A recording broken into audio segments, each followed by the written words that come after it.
اعوذ باللہ من الشیطان الرجیم بسم اللہ الرحمن الرحیم لقد ارسلنا نوحا الى قومه فقال يا قوم اعبدوا الله ما لكم من اله غيره اني اخاف عليكم عذاب يوم عظيم قال الملأ من قومه انا لنراك في ضلال مبين قال يا قوم ليس بي ضلالة ولكني رسول من رب العالمين أبلغكم رسالات ربي وأنصح لكم وأعلم من الله ما لا تعلمون أوعجبتم أن جاءكم ذكر من ربكم على رجل منكم لينذركم ولتتقوا ولعلكم ترحمون فكذبوه فأنجيناه والذين معه في الفلك وأغرقنا الذين كذبوا بآياتنا إنهم كانوا قوما عمين۔ یہ سورۃ الاعراف کا 8واں رکوع ہے جو مکمل اس کی تلاوت کی گئی۔ 7ویں رکوع تک اسلام کے جو 3 بنیادی عقائد ہیں، اصول اسلام یعنی توحید، رسالت اور آخرت، ان کا ذکر تھا، اور اسی کے ساتھ ساتھ دلائل بھی ذکر کیے گئے تھے۔ جتنے پیغمبر اس دنیا کے اندر تشریف لائے، ان سب کی جو مشترکہ تعلیم تھی، واحد مشن تھا، وہ یہی تھا کہ اللہ کی توحید کی طرف لوگوں کو بلانا۔ اور یہ تینوں چیزیں ہر پیغمبر کی تعلیم کا بنیادی حصہ تھیں۔ وہ 3 چیز کیا ہے؟ توحید ہے، رسالت ہے اور آخرت ہے۔ یہ تینوں چیزیں اسلام کے اصول کہلاتے ہیں، اور ان کی دعوت ہر پیغمبر نے اپنے زمانے، اپنے دور کے لوگوں کو دی۔ تو 7 رکوع تک اسلام کے انہی اصول کا ذکر تھا۔ مختلف انداز اور مختلف پیرائے میں دلائل کے ساتھ اسلام کے ان عقائد کو سمجھایا گیا۔ اب آگے جو رکوع آئیں گے اس میں مختلف پیغمبروں اور ان کی قوم کے حالات اور مقالات کا ذکر ہوگا، اور یہ دکھایا جائے گا کہ ہر پیغمبر کی دعوت یہی تھی، اور ہر پیغمبر نے اسلام کے انہی 3 اصولوں کی دعوت دی ہے: توحید، رسالت اور آخرت۔ تو سب سے پہلے جس پیغمبر کا ذکر کیا گیا ہے یہاں پر، وہ ہے حضرت نوح علیہ السلام۔ اللہ تعالیٰ کے ایک جلیل القدر اور اولو العزم پیغمبر تھے۔ حضرت آدم علیہ السلام دنیا کے پہلے انسان اور پہلے نبی۔ حضرت آدم علیہ السلام کے زمانے میں کفر اور ضلالت کی کشمکش نہیں تھی، اور ان کے زمانے کے جو احکام تھے وہ زیادہ تر زمین کی آباد کاری سے متعلق تھے۔ حضرت نوح علیہ السلام کا جو زمانہ ہے وہ کفر و اسلام، کفر اور ایمان کی کشمکش کا زمانہ ہے، اور جب ساری دنیا طوفان نوح میں غرق ہو گئی تو کچھ لوگ بچے تھے، ایمان والے، جن کو اللہ پاک نے بچا لیا تھا۔ انہی سے جو ہے عصر نو آبادی پیدا ہوئی، اس لیے حضرت نوح کو آدم اصغر بھی کہا جاتا ہے۔ حضرت نوح علیہ السلام حضرت آدم کی 8ویں پشت میں ہیں، 8ویں پشت میں ہیں۔ اور روایت میں ایک یہ بھی آتا ہے کہ حضرت آدم اور حضرت نوح علیہ السلام کے درمیان 10 قرن کا فاصلہ ہے، اور قرن عام طور پر 100 سال کو کہا جاتا ہے۔ تو 10 قرن کا مطلب ہوا 1000 سال۔ تو ان دونوں پیغمبروں کے درمیان 1000 سال کا فاصلہ ہے۔ اور ایک روایت میں یہ بھی آتا ہے کہ حضرت آدم علیہ السلام کی عمر 40 کم 40 کم 1000 سال ہوئی، یعنی 960 سال کی عمر حضرت آدم علیہ السلام کی ہوئی۔ اور حضرت نوح علیہ السلام کی عمر کا ذکر تو خود قرآن پاک میں بھی موجود ہے، سورۃ القصص میں 950 سال کی عمر حضرت نوح علیہ السلام نے پائی۔ 40 سال کی عمر میں حضرت نوح کو نبوت ملی اور طوفان کے بعد وہ 60 سال تک زندہ رہے۔ حضرت نوح علیہ السلام، یہ نوح ان کا لقب تھا، اصلی نام کے بارے میں بہت سی روایتیں ہیں۔ ایک یہ آتا ہے کہ ان کا نام شاکر تھا، اور بعض روایت میں سکن ان کا نام ذکر کیا گیا ہے، اور بعض نے جو ہے عبد الغفار ان کا نام بیان کیا ہے۔ بہرحال وہ اپنے اسی لقب نوح سے مشہور ہیں۔ اور نوح ان کا لقب کیوں پڑا؟ اسی نوح کے نام سے سورہ نوح قرآن پاک کے اندر ایک سورہ ہے، اور سورہ نوح میں حضرت نوح علیہ السلام کی پوری تفصیل اور ان کے دعوتی جو کارنامے ہیں، ان کی جو جد و جہد ہے، اس کا پورا ذکر تفصیل کے ساتھ 29ویں پارے کی سورہ نوح میں اللہ پاک نے کیا ہے۔ نوح اصل میں گریہ و زاری کرنے کے آتے ہیں، گڑ گڑانے کے، رونے کے معنی میں آتا ہے۔ تو چونکہ حضرت نوح علیہ السلام جو ہے بہت زیادہ اللہ کے سامنے رجوع کرنے والے اور گڑ گڑانے والے، رونے والے تھے، اپنی قوم کی حالت کو دیکھ کر آپ پر یہ کیفیت طاری ہو جاتی تھی، اس لیے آپ کا لقب نوح پڑ گیا۔ تو بہرحال حضرت نوح علیہ السلام اس اعتبار سے پہلے نبی و رسول ہیں کہ رسالت اور شریعت کی ابتدا جو باضابطہ ہوتی ہے وہ حضرت نوح علیہ السلام سے ہوتی ہے۔ ویسے پہلے پیغمبر حضرت آدم ہیں، لیکن جیسے کہ ذکر کیا گیا کہ ان کے زمانے میں کفر و شرک کی وہ کشمکش نہیں تھی، یہ کشمکش بعد میں پیدا ہوئی۔ ان کے زمانے کے جو احکامات تھے وہ زمین کی آباد کاری سے متعلق، انسانی ضروریات سے متعلق جو چیزیں ہوتی ہیں وہ تھی۔ تو ان کی تعلیمات میں، ان کے پیغام میں کفر اور شرک والی کوئی بات نہیں تھی کہ کفر کی تنقید کی جائے اور لوگوں کو اس سے بچانے کی فکر کی جائے اور توحید کی دعوت دی جائے۔ سب ایک ہی مسلک پر تھے، وہ مسلک توحید تھا۔ تو کفر و ایمان کی کوئی کشمکش تھی نہیں، اس لیے ان احکامات کی بھی ضرورت نہیں تھی۔ بعد میں حضرت نوح علیہ السلام کا زمانہ آتے آتے دنیا بہت آگے بڑھ چکی تھی، اور لوگ جو ہے راہ راست سے ہٹ کر غلط راستے پر جا چکے تھے۔ تو اللہ تعالیٰ نے حضرت نوح علیہ السلام کو بھیجا اور انہیں باقاعدہ شریعت اور رسالت سے سرفراز فرمایا، اور انہوں نے پھر جو ہے رسالت اور شریعت کا کام انجام دیا۔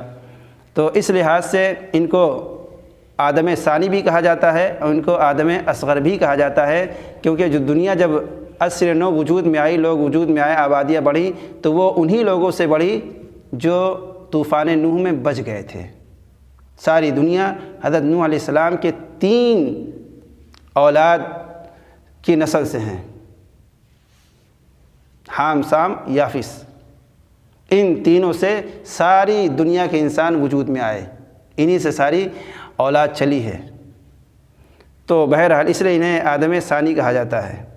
تو حضرت نوح علیہ السلام کا ذکر اللہ پاک نے یہاں اس پورے رکوع میں ذکر کیا ہے، ان کی دعوت کا ذکر ہے، اور انہوں نے اپنی قوم کے ساتھ جو گفتگو کی، ان کو جو دعوت دی، اس کا بھی ذکر اللہ پاک نے یہاں فرمایا۔ پہلی آیت ہے لقد ارسلنا نوحا الی قومہ، یقیناً ہم نے نوح کو ان کی قوم کی طرف بھیجا۔ اس سے یہ بات معلوم ہوئی کہ حضرت نوح علیہ السلام ساری دنیا کے لیے نبی نہیں تھے، وہ صرف اسپیشل اپنی قوم کے لیے نبی تھے۔ جس علاقے میں، خطے میں انہیں بھیجا گیا، وہ صرف اسی علاقے کے ہی نبی تھے، الی قومہ، وہ صرف اپنی قوم کے نبی تھے۔ تو ہم نے انہیں، یعنی نوح کو، ان کی قوم کی طرف بھیجا، ظاہر سی بات ہے نبی بنا کر اور اپنا پیغام دے کر۔ فقال، حضرت نوح نے فرمایا، یا قوم اعبدوا اللہ ما لکم من الہ غیرہ، اے میری قوم، اللہ تعالیٰ کی عبادت کرو، نہیں ہے اس کے علاوہ کوئی بھی تمہارا معبود، عبادت کے لائق اس کے علاوہ اور کوئی نہیں ہے، لہذا اس اللہ کی ہی تم عبادت کرو۔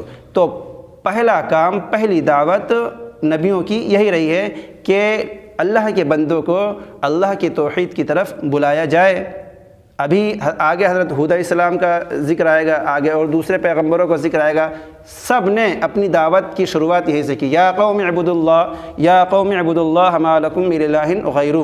اس جملے سے ہر پیغمبر کی دعوت کا آغاز ہوتا ہے۔ اس جملے کا مطلب ہے اے میری قوم، اللہ کی عبادت کرو، اس کے علاوہ تمہارا کوئی معبود نہیں ہے۔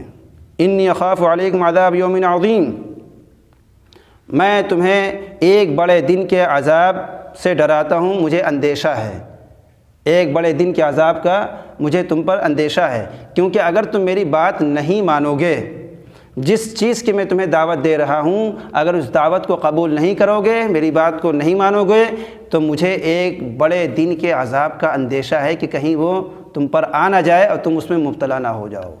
یہ بڑا دن کیا ہے؟ یا تو قیامت کا دن ہے، یا پھر وہ جو طوفان بعد میں آنے والا ہے اس کا مجھے اندیشہ ہے کہ کہیں تم جو ہے اس بڑے دن کے عذاب میں مبتلا نہ ہو جاؤ، مجھے اس بات کا اندیشہ ہے۔ تو وہ دن آنے سے پہلے پہلے، اس عذاب کے آنے سے پہلے پہلے میری دعوت کو قبول کر لو۔ اب یہ ایک کامن چیز ہے، ایک عام بات ہے کہ جب اس طرح کی دعوت دی جاتی ہے تو مخالفت کرنے والے سماج کے کم پڑھے لکھے لوگ یا عام لوگ نہیں ہوتے ہیں۔ مخالفت سب سے پہلے چودھریوں کی طرف سے ہوتی ہے، بڑے لوگوں کی طرف سے ہوتی ہے، سماج کے جو بااثر لوگ ہوتے ہیں، برادری کے جو چودھری لوگ ہوتے ہیں، ان کی طرف سے سب سے پہلے مخالفت ہوتی ہے۔ اور قرآن کریم میں جن پیغمبروں کے واقعات بیان کیے گئے ہیں، ان کی مخالفت کرنے والے سب سے پہلے ملا تھے۔ یہاں بھی ملا کا ذکر ہے۔ ملا کہتے ہیں بااثر لوگ جن کے بہت چاہنے والے اور جن کے بہت زیادہ فالوورز ہوں، تو ایسے کو ملا کے معنی اصل آتے ہیں، ملا کے معنی ہوتا ہے بھرنا، ملا کے معنی ہوتے ہیں اصل میں بھرنا۔ تو ملا یہاں پہ قرآن پاک نے اور بھی جگہ یہ لفظ آیا ہے، ملا کا مطلب ہوتا ہے بھرنا۔ تو ملا ایسے لوگوں کہا جاتا ہے جن کے آگے پیچھے لوگ رہتے ہیں۔ اب جو قوم کا سربراہ ہوتا ہے یا چودھری ہوتا ہے تو ظاہر سی بات ہے 10 20 50 لوگ اس کی بات مانتے نہیں مانتے۔ ہر برادری کا ایک چودھری ہوتا ہے، ایک سربراہ ہوتا ہے، چاروں طرف سے اسے گھیرے رہتے ہیں، سارے لوگ جو ہے اس کی محفل میں بھرے ہوئے ہوتے ہیں، تو ملا کہتے ہیں۔ قال الملأ من قومه، حضرت نوح علیہ السلام کی قوم کے سربراہ لوگوں نے کہا، انا لنراک فی ضلال مبین، ہم ان کی زبان میں ہم تم کو کھلی ہوئی گمراہی میں مبتلا دیکھتے ہیں۔ الٹا حضرت نوح علیہ السلام ان کو گمراہی سے نکال کر ہدایت کے راستے کی طرف بلا رہے ہیں، اور قوم کے چودھری لوگ کہہ رہے ہیں کہ یہ جو تم دعوت دے رہے ہو کچھ عجیب سی بات لگ رہی ہے، جس چیز کی طرف تم ہمیں دعوت دے رہے ہو لگتا ہے کہ تم ہی جو ہے کسی بڑی غلطی میں، کسی بڑی گمراہی میں مبتلا ہو۔ تو حضرت نوح علیہ السلام طیش میں نہیں آئے، بالکل اشتعال میں نہیں آئے۔ یہ دعوت کا اصول ہے، یہ دعوت کا اصول ہے۔ قرآن پاک میں جو واقعات ذکر کیے گیا ہے اس کا مقصد یہ ہے کہ ان واقعات سے روشنی حاصل کریں، سبق حاصل کریں۔ یہاں پر اگر حضرت نوح علیہ السلام مشتعل ہو جاتے، غصے میں آ جاتے، تو بات کا جو اثر ہوتا ہے وہ جاتا رہتا۔ بالکل غصہ نہیں ہوئے بلکہ صفائی دی، فرمایا قال یا قوم لیس بی ضلالہ، آپ نے فرمایا اے میری قوم کے لوگوں، میرے اندر کوئی غلطی نہیں ہے، میں کسی غلطی میں نہیں ہوں، میں کسی غلطی پر نہیں ہوں، ولکنی رسول من رب العالمین، لیکن میں رب العالمین کی طرف سے بھیجا ہوا ہوں، یعنی اس کا میں رسول ہوں، اس کا رسول ہوں جو تمام جہان کا پروردگار ہے، پالنہار ہے۔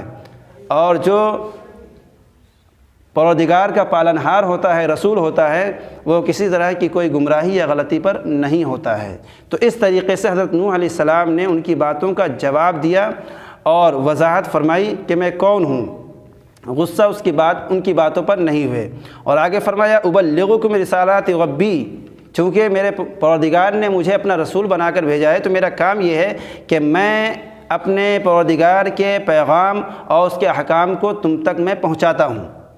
وانصح لکم، اور چونکہ اس میں میرا کوئی ذاتی فائدہ نہیں ہے، میں اس کام کے کرنے پہ تم سے کوئی معاوضہ یا فیس نہیں لیتا ہوں، میرا کام لوجہ اللہ ہے، اللہ کی رضا کے لیے ہے، اس کی خوشنودی کے لیے ہے، اور یہ میرا منصبی کام ہے۔ وانصح لکم، یہ کام میں صرف تم لوگوں کی خیر خواہی کے لیے کر رہا ہوں، مقصد صرف تمہاری خیر خواہی ہے۔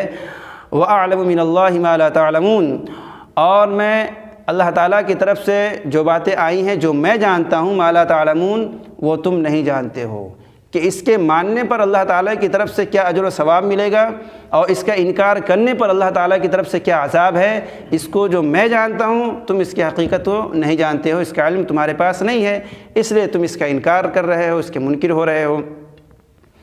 اَوَعَجِبْتُمْ أَنْ جَاءَكُمْ ذِكْرٌ مِّن رَبِّكُمْ عَلَىٰ رَجُلٍ مِّنْكُمْ۔ ایک مغالطہ اہل کفر کو، اہل شرک کو یہ بھی لگتا رہا ہے ہر زمانے میں، اور اللہ کے نبی صلی اللہ علیہ وسلم کے زمانے کے کفار مشرکین کو بھی یہی مغالطہ تھا، اور بدقسمتی سے کچھ جاہلوں کو بھی یہ مغالطہ ہے۔ اچھا، ان کا مغالطہ یہی تھا کہ تم جو اپنے رسول ہونے کا، نبی ہونے کا دعویٰ کر رہے ہو تو اللہ تعالیٰ نے تمہیں کیوں بھیجا ہے؟ اگر اس کو اپنا کوئی پیغمبر، کوئی قاصد بھیجنا ہوتا تو بجائے انسانوں کے اپنے فرشتوں کو بھیجتا، بجائے انسانوں کے اپنے فرشتوں کو بھیجتا۔ فرشتے جو ہے ہر چیز سے مبرہ ہوتے ہیں، ہر چیز سے پاک و صاف ہوتے ہیں، وہ اللہ کی نورانی مخلوق ہے، تو اللہ پاک فرشتوں کو بھیجتا اس کام کے لیے۔ انسان یہ کام کرے، یہ ہماری سمجھ میں بات آنے والی، ہم ہی جیسے تم بھی انسان ہو تو تم نبی نہیں ہو سکتے۔ تو ان کو مغالطہ یہ ہوتا تھا کہ اللہ کا جو رسول یا نبی اگر کوئی ہو سکتا ہے تو وہ فرشتے ہو سکتے ہیں، عام انسانوں میں سے نہیں ہو سکتا۔ تو اسی بات کی تردید قرآن پاک میں ایک جگہ نہیں کئی جگہ کی گئی ہے کہ جن کو ہم پیغمبر بنا کر دنیا میں بھیجتے ہیں وہ انسانوں میں سے ہی ہوتے ہیں، اور رجل کی قید بھی کئی جگہ لگائی ہے کہ وہ مردوں میں سے ہوتے ہیں، عورتوں میں سے نہیں۔ معلوم یہ ہوا کہ کوئی بھی، جتنے بھی پیغمبر کو اللہ پاک نے بھیجا ہے، جتنے بھی رسول اللہ پاک نے، نبی اللہ پاک نے بھیجے ہیں، وہ سب مردوں میں سے ہوئے ہیں، عورتوں میں سے کوئی نہیں ہوا، اور انسانوں میں سے ہوئے ہیں۔ تو یہی چیز جو ہے، یہی مغالطہ قوم نوح کو بھی لگا، اور انہیں بڑا تعجب ہوتا تھا کہ ہم ہی میں کل کا انسان جو ہمارے ساتھ اٹھتا بیٹھتا تھا، اور 40 سال کے بعد جو ہے یہ آج کہنے آیا ہے کہ میں اللہ کا رسول ہوں اور تم جو ہے اللہ تعالیٰ کی عبادت کرو، یہ کیسے ہو سکتا ہے؟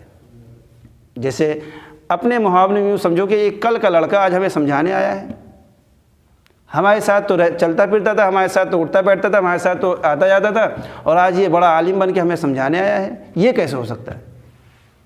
تو پیغمبر اللہ پاک نے عام انسانوں میں سے ہی بنا کر بھیجا ہے، ہزاروں لاکھوں میں کسی ایک انسان کا اللہ تعالیٰ انتخاب کرتا ہے اور اسے جو ہے رسالت کا منصب عطا فرماتا ہے، اور جس کو اللہ تعالیٰ نبی بناتا ہے پیدائش اور بچپن سے ہی اس کے آثار اور اس کی علامتیں اور اس کی پوری زندگی عام لوگوں سے کچھ الگ ہوتی ہے، وہ اپنے اخلاق میں، کردار میں، کریکٹر میں اور صبح و شام کی زندگی میں وہ جو ہے عام لوگوں سے الگ ہوتا ہے۔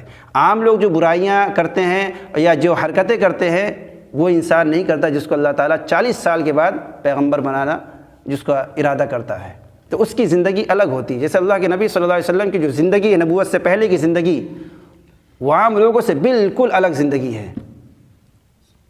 تو اس وقت جو ہے کفار مکہ کو کوئی پریشانی نہیں تھی، لیکن جیسے اللہ پاک نے آپ کو نبوت کی دولت سے سرفراز فرمایا اور آپ نے نبوت کا کام شروع کیا تو وہی پوری قوم جو ہے آپ کی دشمن بن گئی، اور یہ چیز ان کے گلے سے نیچے نہیں اتری کہ کل ہمارے ساتھ اٹھتے بیٹھتے تھے، ہمارے سماج میں رہتے تھے، ہمارے محلے میں رہتے تھے، چلتے پھرتے تھے، بازاروں میں جاتے تھے، آج یہ کیسے نبی بن گئے؟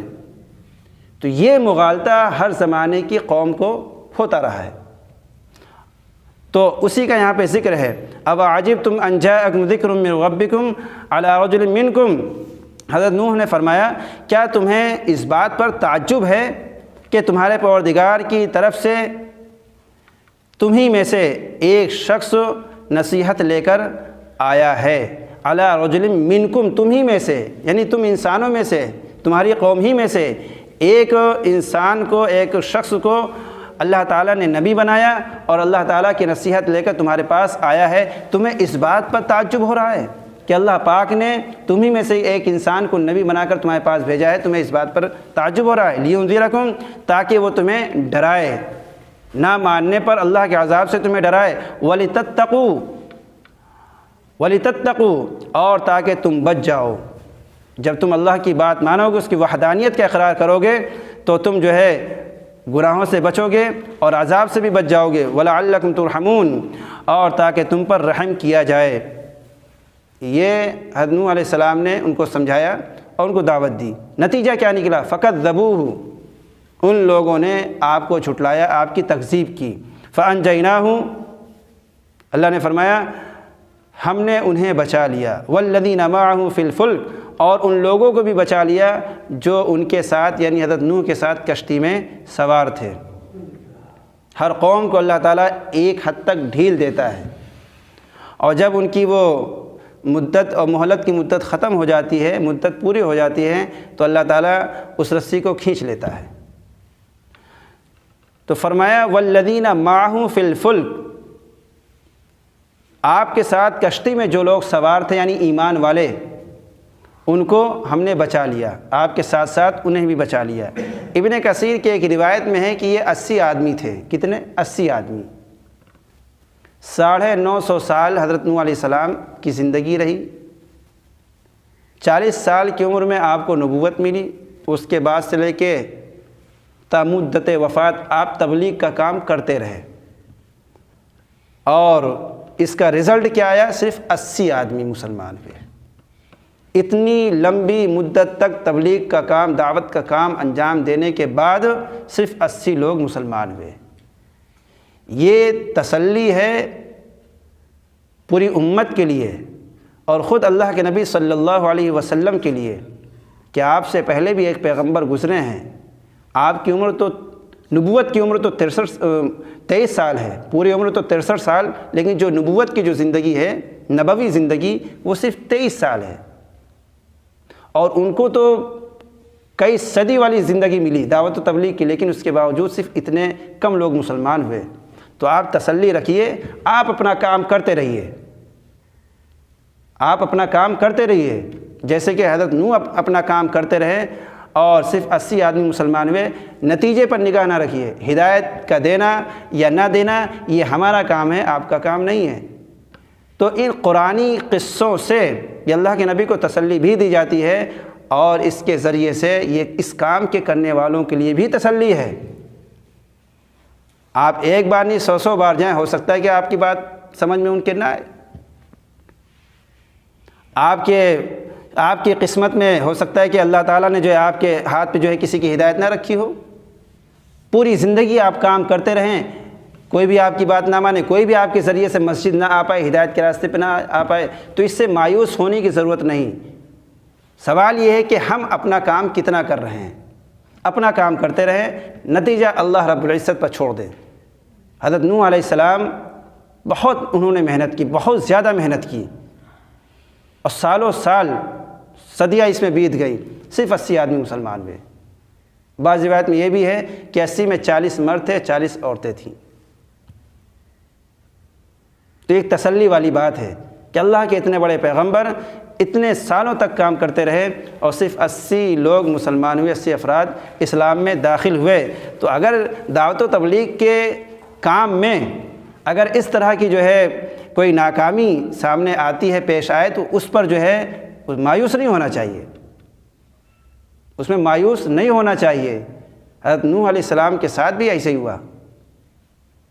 تو حضرت نوح علیہ السلام کے اس واقعے سے یہ سبق ہمیں ملتا ہے، وَأَغْرَقْنَا الَّذِينَ كَذَّبُوا بِآيَاتِنَا، اور ہم نے ان لوگوں کو غرق کر دیا، ڈبو دیا طوفان میں، جنہوں نے ہماری آیتوں کو جھٹلایا تھا۔ یہ ایک بہت ہی خطرناک قسم کا سیلاب تھا، پانی کا طوفان تھا، اور اس کی لہریں جو ہے آسمان کی چوٹی تک پہنچتی تھی۔ آگے 12ویں پارے میں اس کا ذکر آئے گا۔ جودی پہاڑ تک جو ہے پانی کی لہریں پہنچ گئی تھی، اتنی اونچی پہاڑی، وہاں تک جو ہے اس کی لہریں پہنچ گئی تھی۔ تو یہ بہت بڑا ایسا طوفان تھا، اس میں سارے لوگ غرق ہو گئے تھے، صرف یہی 80 لوگ بچ گئے تھے جو ایمان والے تھے۔ تو یہ کلمہ، یہ ایمان جو ہے ان لوگوں کو دنیا کے اس عذاب سے بچا لیا۔ تو دنیا کے عذاب اور دنیا کی ناکامیوں سے یہ کلمہ بچا لیتا ہے، اور آخرت میں تو کلمہ والوں کے لیے، ایمان والوں کے لیے تو کامیابی یقینی ہے۔ وَأَغْرَقْنَا الَّذِينَ كَذَّبُوا بِآيَاتِنَا، اور ہم نے ان لوگوں کو غرق کر دیا، ڈبو دیا، جنہوں نے ہماری آیتوں کا انکار کیا، جنہوں نے ہماری آیتوں کو جھٹلایا۔ إِنَّهُمْ كَانُوا قَوْمًا عَمِينَ، بے شک وہ اندھے ہی ہو رہے تھے۔ آنکھ کا اندھا نہیں، دل کا اندھا۔ دل کا اندھا جو ہوتا ہے اسے کھلی ہوئی کتاب بھی سمجھ میں نہیں آتی ہے، تو وہ دل کے اندھے تھے، یعنی بصارت تو تھی، بصیرت نہیں تھی، وہ بصیرت سے کورے تھے، بصیرت ان کے اندر نہیں تھی۔ انہم کانوا قوما عمین، بلا شبہ وہ لوگ اندھے تھے، یعنی دل کے اندھے تھے، اس لیے انہیں حضرت نوح علیہ السلام کی بات سمجھ میں نہیں آئی اور وہ اپنے انجام بد تک پہنچ گئے۔ اللہ تعالی ہم سب کو صحیح سمجھ کی توفیق نصیب فرمائے، اور جو باتیں کہی گئی ہیں اس میں جو غلطیاں کوتاہیاں ہوئی ہیں اللہ تعالی اسے معاف فرمائے، اور ہم سب کو عمل کی توفیق نصیب فرمائے۔ سبحان اللہ۔